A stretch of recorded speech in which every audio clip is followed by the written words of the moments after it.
రాబోయే white collar లేదంటే ఏ సునామీలో కొట్టుకపోతున్న మన యువతను బ్లూ కాలర్ జాబులు క్రియేట్ చేయడం ద్వారా లక్షలాది ఉద్యోగ అవకాశాలు ఈరోజు German, Japan, Singapore, south Korea, రీసెంట్గా మా అధికారులు రష్యా కూడా పోయొచ్చారు. వేలాది లక్షలాది నిరుద్యోగ యువకులకు ఉద్యోగ అవకాశాలు ఉన్నాయి.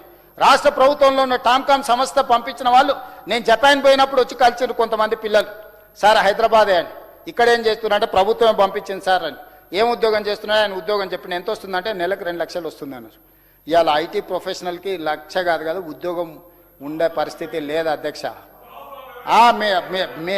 అదేంది చింతమడకలు మొత్తం అమ్మి తీసుకొచ్చి పెట్టారు. చింతమడకలు అమ్మి మొత్తం తీసుకొచ్చి ఇక్కడ పెట్టుబడి పెట్టారు. అందుకే ఈరోజు పంపించింది మీరు కాదు, సర్టిఫికెట్ బోర్డు పెట్టిరు.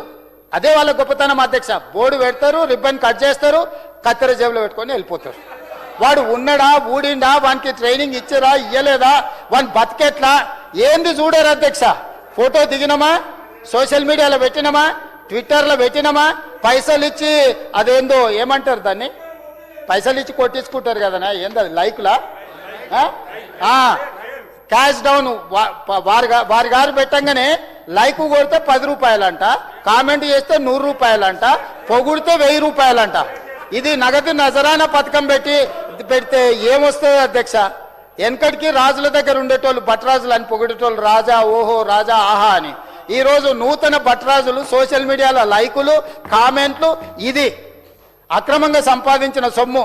నాన్నగారు సంపాదించి ఇచ్చారు, టీవీ పెట్టుకున్నాడు బాగానే ఉంది, చూపించుకోనికే టీవీ ఉంది, రాసుకోనికే పేపర్ ఉంది, పాడుకోనికే ఫామ్ హౌజులు ఉన్నాయి. ఇక ఓ నాన్న నువ్వు ఎంత గొప్ప నాన్న అంటే, మీ నాన్న నీకు ఫామ్ హౌజులు ఇచ్చిండు, టీవీలు ఇచ్చిండు, పేపర్లు ఇచ్చిండు, ఫామ్ హౌజులు ఇచ్చిండు, నీకు గొప్ప నాన్ననే. కానీ మాకందరికి ఏమి ఇచ్చిండే, షిప్ ఇచ్చిపోయిండు. అదే కదా మా బాధ అంతా.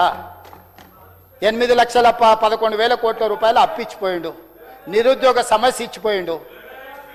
తెలంగాణ మా దయతోనే వచ్చింది. అదే పెద్ద మనిషి నిలబడి చెప్పిండు అధ్యక్ష, నేను చెప్పలే. అదే పెద్ద మనిషి నిలబడ్డప్పుడు సోనియమ్మ దయతోటి సోనియమ్మ ఆశీర్వాదంతో తెలంగాణ రాష్ట్రం వచ్చింది. ఇక్కడుండి నేను ఒప్పుకోకపోతే నేను మనిషినే కాదని ఆ పెద్ద మనిషి నిలబడి చెప్పిండు. బతుకున్నప్పుడే తండ్రికి తద్దనం పెడతారని ఎవరో వెనకటి కంటే నేనేమో అనుకున్నా అధ్యక్ష.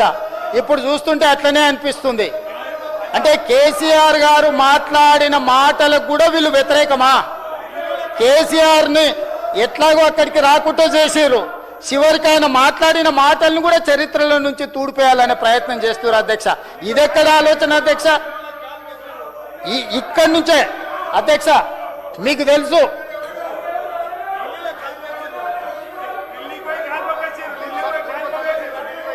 అధ్యక్ష తమరు చూసారు, నేను చూసిన 10 జనపతులు ఒక పెద్ద మరిచెట్టు ఉంటుంది. కుటుంబం అంతా పోయి సోనియా గారి కాళ్ళు మొక్కి కడుపులో తలకాయ పెట్టి వచ్చిన ఫోటో ఉంది అధ్యక్ష. సీయింగ్ ఈజ్ బిలీఫ్ అంటారు. ఆ ఫోటోని సోషల్ మీడియాలో, యూట్యూబ్లో మీరు మాయం చేయొచ్చు ఉండొచ్చు, కానీ ప్రజల మెదడులో రిజిస్టర్ అయిపోయింది పర్మనెంట్గా. విశ్వాసఘాతకులుగా మారకండి, విశ్వాసం చూపించండి. తెలంగాణ అంటేనే విశ్వాసానికి మారుపేరు. ఈరోజు ఇచ్చిన సోనియా గాంధీ గారిని ఎల్లకాలం తెలంగాణ గుర్తు పెట్టుకుంటుంది. మీరు కాదన్నా అవునన్నా ఏమీ ఫరక్ పడదు. కాకపోతే నా బాధల్లో ఒక్కటే, పెద్దలు చంద్రశేఖరరావు గారు ఇక్కడ నిలబడి తెలంగాణ రాష్ట్ర మొదటి ముఖ్యమంత్రిగా శ్రీమతి సోనియా గాంధీ గారికి కృతజ్ఞతలు తెలపడమే కాకుండా సోనియా గాంధీ గారి దయ వల్ల తెలంగాణ రాష్ట్రం వచ్చిందని చెప్పిండు.